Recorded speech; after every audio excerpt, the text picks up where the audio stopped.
The avoidant is staring at the wreckage of what just happened, and their brain refuses to process it. You're actually done, not threatening to be done, not dramatically announcing you're done while secretly hoping they'll stop you, not performing done while remaining emotionally tethered. You're genuinely, completely, irreversibly done. This reality is hitting them with force that's literally short-circuiting their psychological system because it contradicts everything they predicted, everything they believed about you, everything they counted on. The avoidant built their entire relational strategy around a single certainty. People threaten to leave, but they never actually leave. Not really, not permanently. People get emotional and upset and say they're done, but they always come back. The avoidant has seen this pattern repeat for their entire life. People who claimed they were leaving eventually returned. People who swore they were finished gave them another chance. People who said they couldn't do this anymore found ways to keep doing it. The avoidant learned to ignore the words because the behavior always contradicted the words. But not yours. Your words and your behavior are aligned completely. And the alignment is creating shock so profound that the avoidant is experiencing something close to psychological trauma. What makes this shock so devastating is that the avoidant genuinely didn't believe you'd go through with it. They heard you say you were done. They watched you create distance. They noticed you pulling away. But some part of them was absolutely certain you'd come back, that you'd reach out eventually, that your attachment to them was too strong for you to maintain the separation. The avoidant was so convinced of your eventual return that they didn't prepare for the alternative. They didn't consider what they'd do if you actually meant it. They didn't think about how they'd feel if you were truly gone. And now you are gone, and the unpreparedness is compounding the shock. They're scrambling to make sense of a reality they never imagined was possible. The shock is also about the avoidant's discovery that they misread everything. They thought they knew you. They thought they understood your attachment to them. They thought they'd calculated correctly how much you'd tolerate, how long you'd wait, how many chances you'd give. But they calculated wrong, catastrophically wrong. And the miscalculation is forcing them to question their entire understanding of relationships and their ability to predict human behavior. The avoidant prides themselves on being perceptive, on understanding people's patterns, on knowing how relationships work. But you broke every pattern they thought they understood. You did what they were certain you wouldn't do. And the shattering of their predictive model is creating cognitive chaos that's as painful as the loss itself. The denial phase that precedes the shock. Before the shock fully lands, the avoidant goes through a period of complete denial. Even as you're telling them you're done, even as you're implementing no contact, even as you're clearly moving on with your life, the avoidant refuses to believe it's real. They tell themselves you're just hurt and need time to cool off. They convince themselves this is a strategy you're using to make them chase you. They decide you're testing them to see if they'll fight for you. The denial is so complete that the avoidant might actually feel relieved initially, thinking they have space to breathe, time to figure things out, freedom from the pressure they felt in the relationship. They misinterpret your ending as a temporary break, and they use that time to continue avoiding the very issues that drove you away. During the denial phase, the avoidant watches for signs that you're not really done. They're monitoring your behavior from whatever distance exists between you, looking for evidence that you're struggling without them, that you're thinking about them, that you're open to reconnection. They interpret anything you do as potential signal of your continued attachment. If you maintain any form of contact, even logistical communication, they see it as proof you're not done. If you're kind in your communications, they interpret kindness as opening. If you're cold, they interpret coldness as you protecting yourself from feelings that still exist. The avoidant is reading everything through the lens of their denial, unable to accept that sometimes kindness is just being a decent person to someone who's no longer in your life, and coldness is just genuine detachment. The denial is comfortable for the avoidant because it allows them to avoid facing their own feelings and their own role in the ending.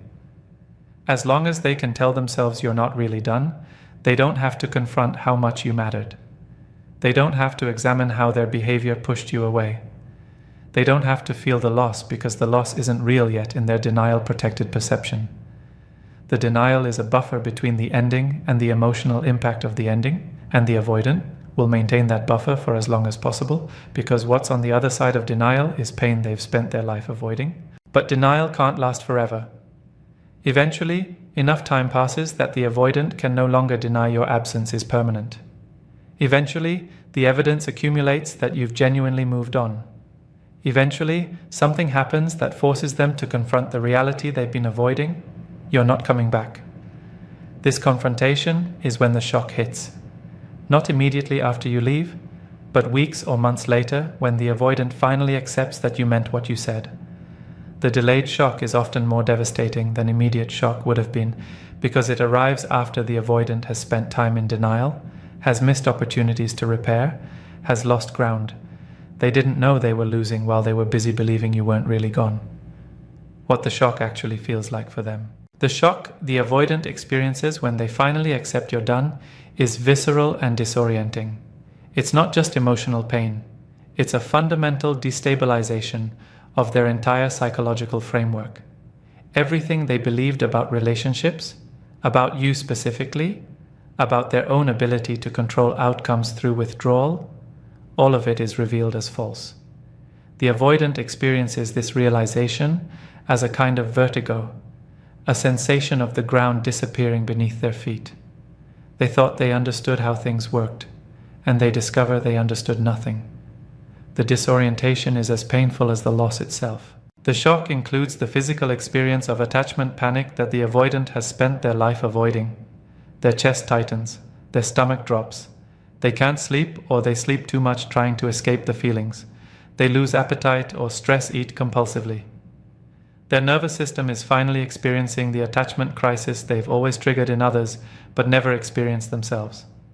They're the anxiously attached person now, the one panicking about loss, the one desperately wanting contact they can't have, the one whose emotional state is completely dysregulated by someone else's absence.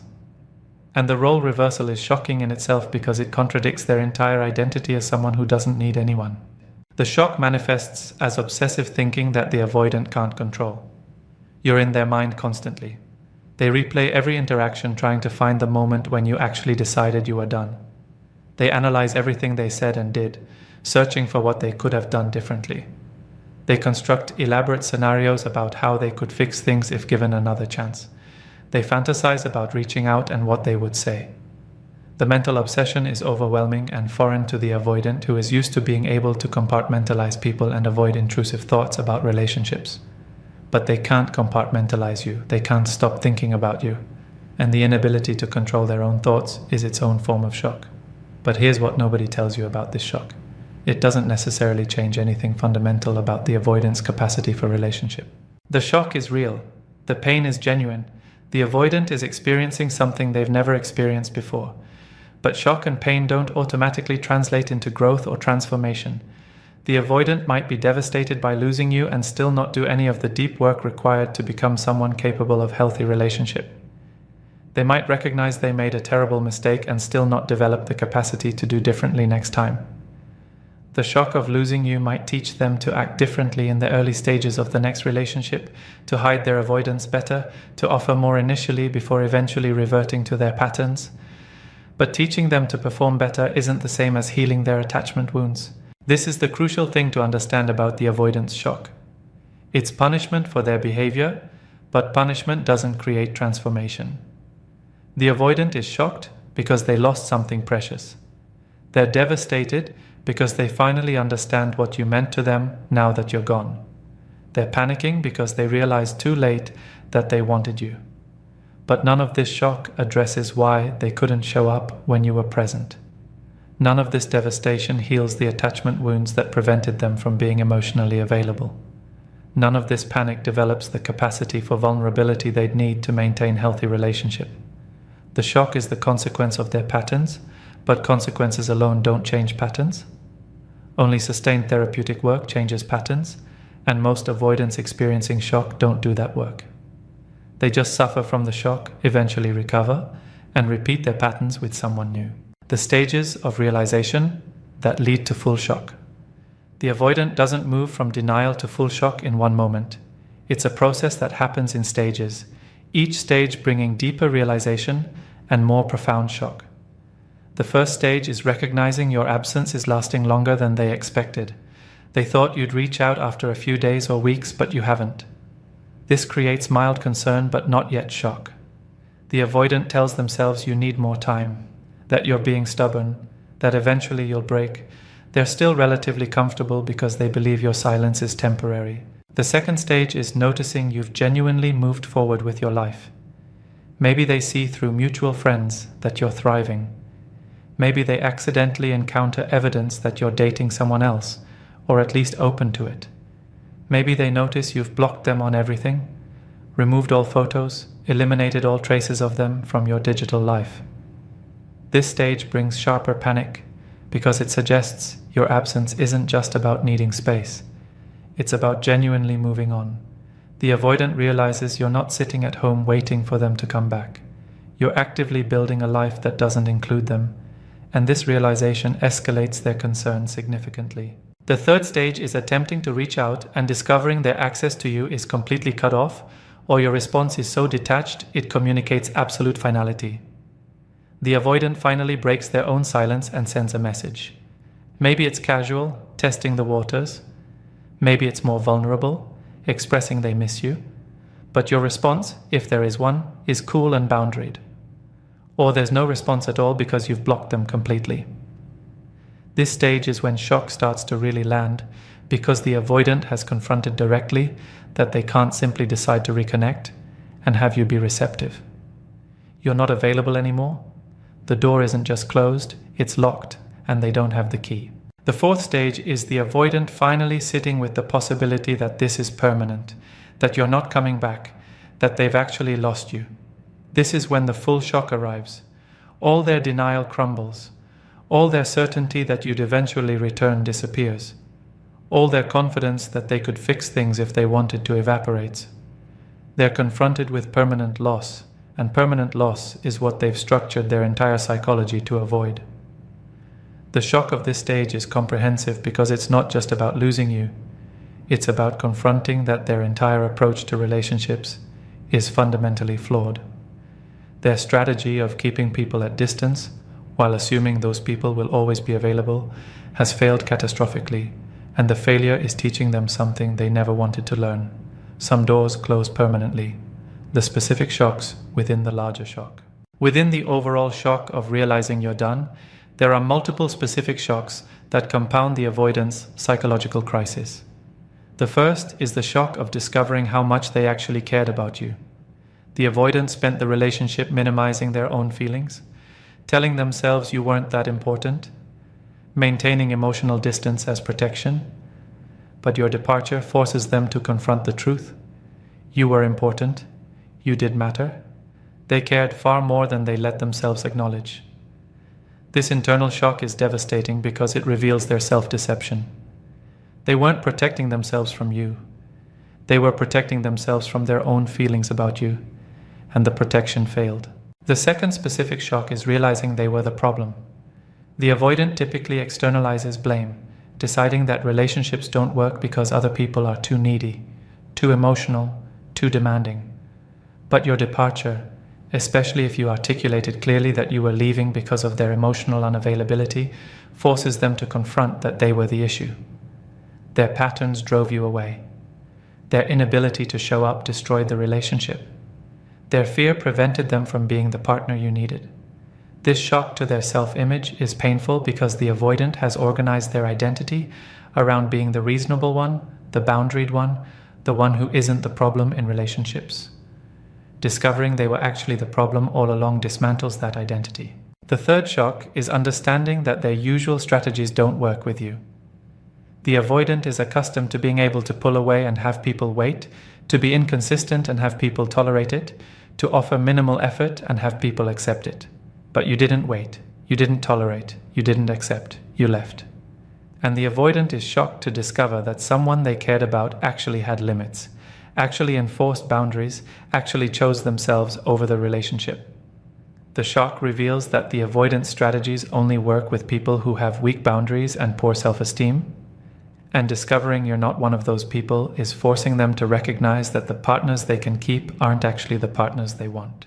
The fourth shock is the recognition that they can't undo this. The avoidant is used to being able to fix things when they want to. They've had relationships before where they eventually decided to try and the other person was receptive.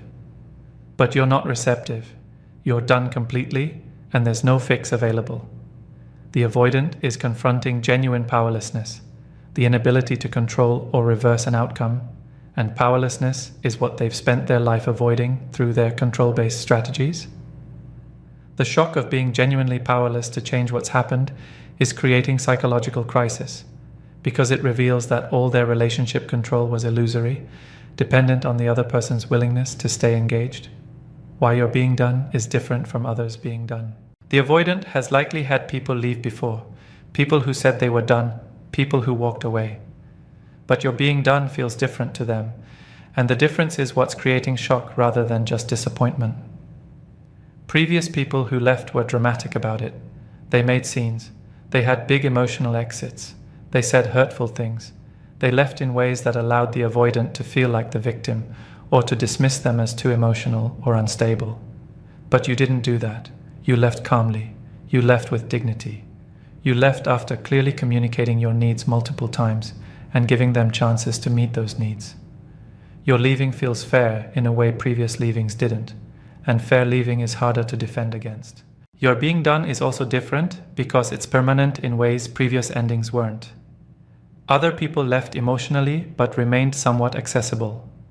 They moved on but left doors cracked. They ended things but were still available for occasional contact or drunk texts or closure conversations, but you've created complete detachment.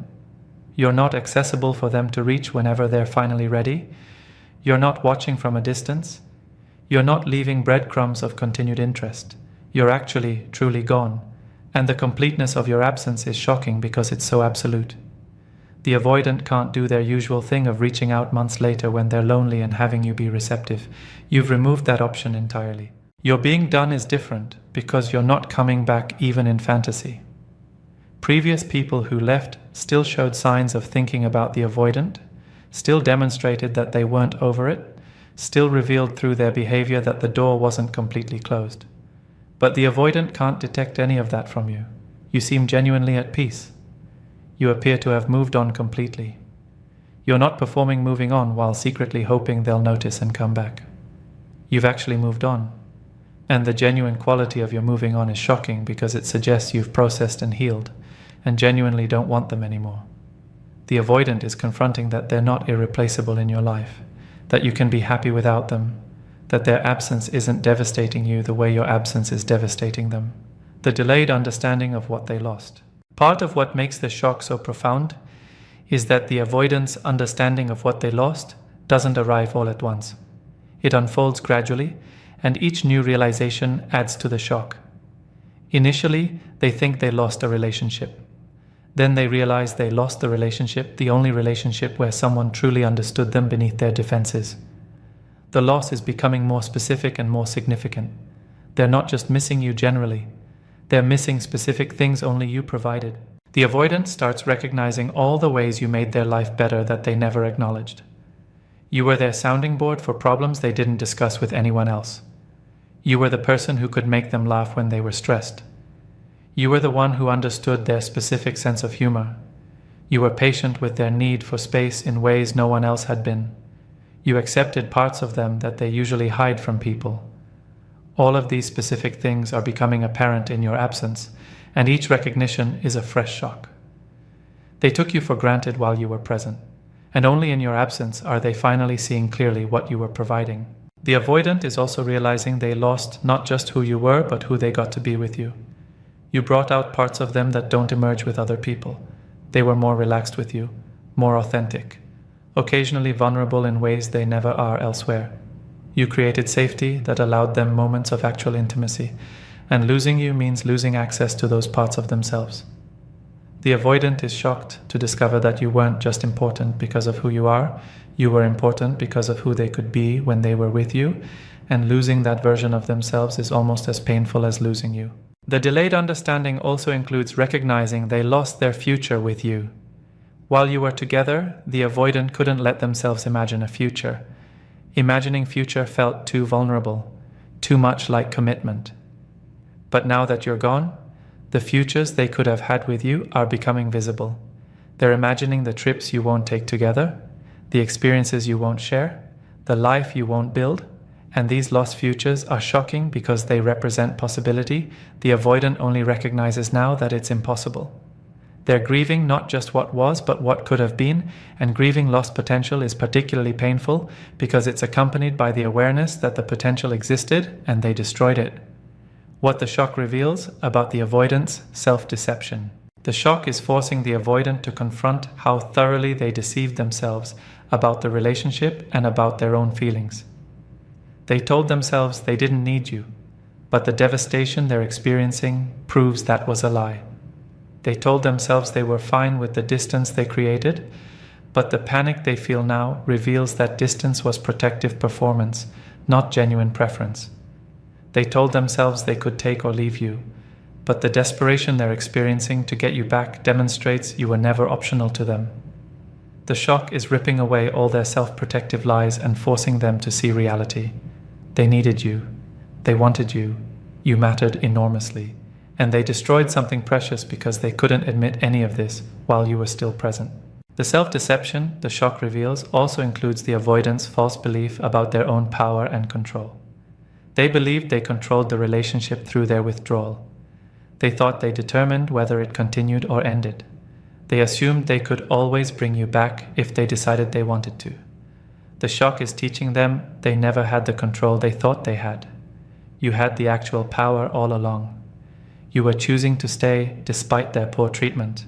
You were making the relationship possible through your effort, and the moment you withdrew your effort, the relationship ended, proving that their supposed power was always dependent on your cooperation. The avoidant is shocked to discover they were never powerful. They were just dating someone patient, and patience ran out. The shock also reveals the avoidant's mistaken belief that they could wait until they were ready, and you'd still be there. They thought they had unlimited time to work through their fear, to become ready for real intimacy, to show up differently. They believed you'd hold space for them indefinitely while they processed at their own pace. But you didn't wait. You recognized that waiting for someone to become ready when they're not doing any work to get ready is a waste of your life.